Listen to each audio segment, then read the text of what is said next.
Every single car on the Formula One grid today races underneath a curved piece of titanium called the halo. Millions of people watch it every weekend. Almost none of them know exactly whose death put it there. The answer starts with a man who built his entire life on wheels. First two of them, 4 motorcycle world championships in a row, then 4 wheels, and he became the only person in history to win a world title on both. Nobody else has ever managed it, not before him, not since. His name was John Surtees. He had 3 children. Years after his last championship, a wheel that was not his own, not even his son's, came loose from a car that had nothing to do with his family, and took the one thing 4 world titles could never protect. That single moment ended up rewriting the rule book for every driver racing today. One child inherited his father's exact same passion and lost his life to it at 18. The other 2, in 2 completely different ways, made sure that loss changed something far bigger than themselves. Here is what actually happened, and why it still matters every time a car crosses a start line today. Henry Surtees was born in 1991, into a family where wheels had already been the family language for 2 generations before him. His grandfather Jack raced motorcycles both before and after the Second World War. His father became the only man in history to win world titles on both 2 wheels and 4. Henry was on a cart before he could properly walk. 4 race wins in the Ginetta Junior Championship by 2006. A step up to Carlin, one of the most respected teams in junior racing, the following year. By 2009, at 18, he had reached the FIA Formula 2 Championship, the exact category his father had once used as a springboard toward Formula 1. Just weeks before the accident, at the Goodwood Festival of Speed, a journalist asked John how his son's season was going. "Henry is quite quick," John said. "He just needs some good luck to turn that speed into results." He would not get it. The day before he died, at Brands Hatch, Henry finished 3rd, his first ever car racing podium. For one afternoon, everything had finally clicked. Then race 2, lap 10. Another car spins at Westfield Bend and slams the wall. A wheel rips free. It does not roll. It flies, bouncing once, twice, straight back into the pack, still screaming toward the corner behind it. For a fraction of a second, it is heading for Jolyon Palmer, the son of the man who runs the whole championship. It misses him by inches.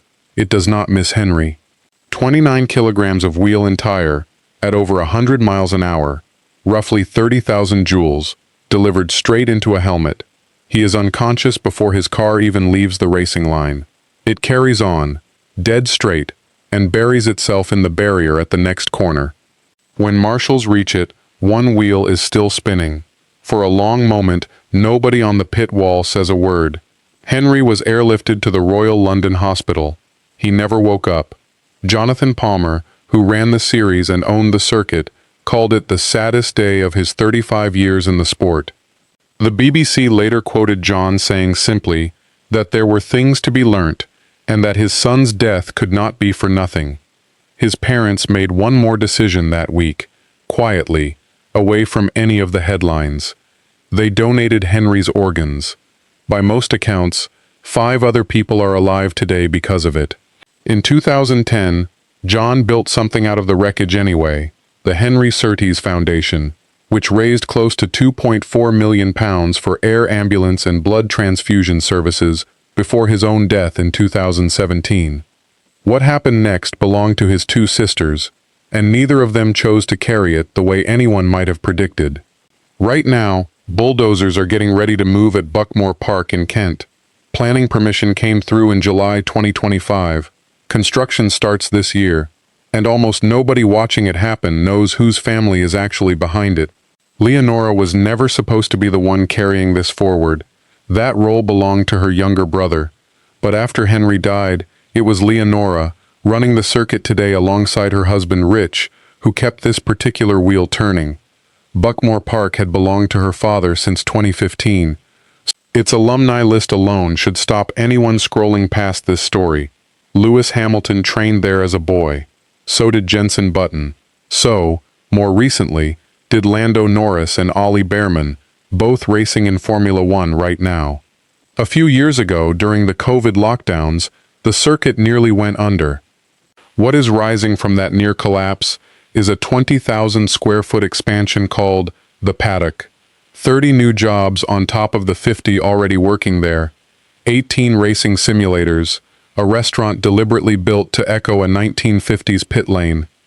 When the plans went public, local television crews turned up, BBC Southeast, ITV Meridian, cameras pointed at a woman most viewers had never heard of, asking her why any of this suddenly mattered. She had a theory ready.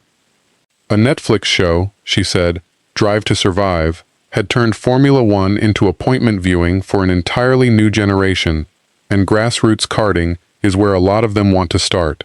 Leonora put her own explanation on record too. Her father, she said, loved seeing progress, and investment poured back into grassroots motorsport, the part of the sport he always felt got forgotten. She built the paddock like a direct answer to that complaint, whether or not anyone else ever draws the line between the two. Henry's name is permanently tied to a single wheel, a single moment, replayed forever in any account of what happened to him. Leonora's name is now tied to a track actively being rebuilt in 2026, still producing new Formula One drivers, long after anyone stopped asking why a Surtees is still the one signing off on the blueprints. She never became a racing driver herself. She became the reason the track is still there for anyone else to become one. Her sister, Edwina, chose an entirely different way to keep the family's memory alive, one built on remembering rather than building. Every year, on a school pitch in West Sussex, two teams of teenagers who never met Henry Surtees line up to play for a trophy bearing his name. Most of them were not even born when he died. None of that stops the match from happening. Leonora runs her father's old racetrack today. Edwina makes sure people still remember her brother's name. Neither planned for this to become her job. It just did. The tradition started small, in 2010, when Henry's old school, Worth, converted a corner of campus into a cafe called The Pit Stop, its walls painted with a racing car, a permanent reminder of the pupil they had lost. 15 years on, most students walking past it every day have no idea why it is called that. So Edwina went back. On the 17th of March 2024, she returned to Worth with her own family and unveiled a second, newer memorial built specifically to explain who Henry actually was to a generation of pupils who had never known him, the same pupils who show up every spring to play for the Henry Surtees Memorial Trophy without necessarily knowing why it exists at all. She has kept the rest of her life almost entirely private. What is known is small but consistent. She married and today goes by the surname Rut Surtees. She works as a company director in Kent, not far from where she grew up. A documentary about the family, simply titled Surtees, has quietly been made in recent years. One more thing keeping the name circulating that she never had to ask for. Between the two of them, in two completely different buildings, neither sister let Henry disappear. But it would take one more thing, years later, on a different continent entirely, for the rest of the world to understand exactly what his death had actually changed. Henry was not the only reason the sport finally changed. A week after his death, Felipe Massa was struck in the head by a loose suspension spring during qualifying in Hungary, and nearly died the same way. Two freak impacts, 7 days apart, both aimed at exactly the same place. The sport could no longer call it a coincidence. In 2018, the Halo cockpit protection device became mandatory across Formula One and Formula Two. Fans hated how it looked. Pundits called it ugly, unnecessary, a solution to a problem that barely existed. Before it was ever approved, FIA engineers had quietly run their own simulation of Henry's exact accident. Their conclusion was blunt. The Halo would have saved him. FIA President Jean Todt later said openly that Henry's death, one wheel hitting one head, was worth years of resistance to fix. Months after the device became mandatory, the theory got tested for real, at the exact same corner where a nearly identical crash had already happened once before, back in 2012, without a halo, catching Lewis Hamilton in the wreckage. Belgian Grand Prix, 2018, first lap. First corner, Nico Hulkenberg locks his brakes and rams into the back of Fernando Alonso's car. Alonso's McLaren launches into the air, flips, and does not land on open tarmac. It comes down directly on top of Charles Leclerc, 20 years old, 3 races into his rookie season, sitting in his Sauber. A wheel, Alonso's own front right tire, scrapes straight across the top of Leclerc's head. It hits the halo instead.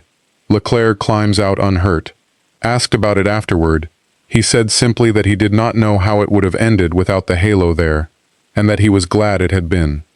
Within hours, drivers who had spent a season mocking the device's looks were online defending it.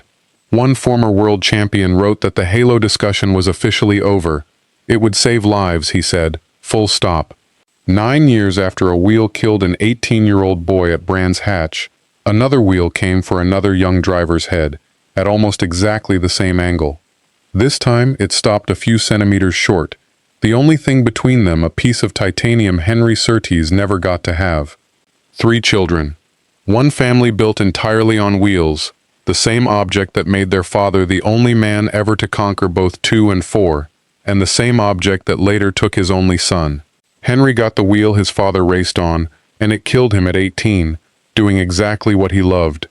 Leonora got a different one, the kind still spinning right now under bulldozers and building permits in Kent, teaching the next Lewis Hamilton how to take a corner. Edwina kept a third wheel turning too, quieter than the other 2, the kind that shows up every March at an old school in West Sussex and every spring on a football pitch, making sure a boy who died before most of his family's own fans were even born never actually disappears. And somewhere in Belgium, on a piece of curved titanium that exists because of what happened to Henry, a wheel that should have killed someone else simply stopped short. John Surtees spent his life being the only man to conquer both 2 wheels and 4. His children spent theirs finding out what a family does with a legacy after the machine that built it also took something back. 2 of them kept it running. One of them, without ever meaning to, made sure it would keep running for people who never even knew his name.